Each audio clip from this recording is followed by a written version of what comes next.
தீபம் வந்து தெய்வத்துக்குள்ளது. அதை மக்களால் ஒன்றும் செய்ய முடியாது. மக்கள்லாம் தாண்டின தெய்வம். நான் தீபம் ஏற்றின ஒரு ஆள் இந்து தான். அவர் வந்து தீ குளிச்சிட்டாரு. இங்கே உள்ள ஆள் தான் தீ குளிச்சிட்டாரு. இப்போ பேப்பரில் தான் தீபம் ஏற்றாலும் மதுரை ஹைகோர்ட்டு சொல்லியிருக்குன்னு சொல்லிடுறாங்க.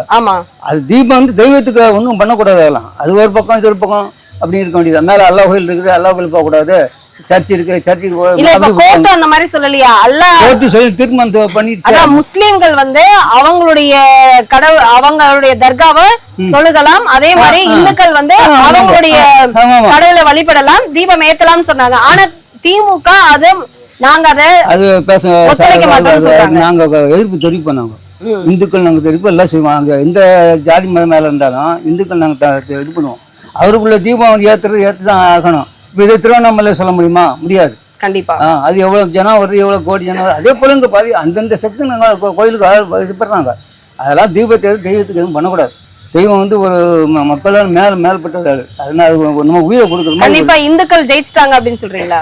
இந்துக்கள் ஜெயிப்பாங்க, கண்டிப்பா ஜெயிப்பாங்க. தீபத்தை வந்து தெய்வத்தை பத்தி எதுவும் பண்ண முடியாது.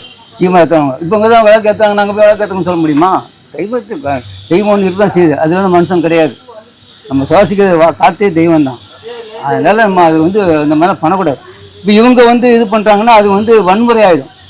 யார் ஸ்டாலின் இது பண்ண இவங்களை கட்சிக்காரங்க, எதிர்கட்சிக்காரங்க அப்படின்னு பொதுவாக சொல்கிறது. அவங்க வந்து இப்படி பண்ணால் வன்முறை மாதிரி ஆயிடும். இவர் கொஞ்சம் ஆட்சி மாறி பார்க்கட்டுமே, அது கண்டிப்பாக விஜய் செய்வார்.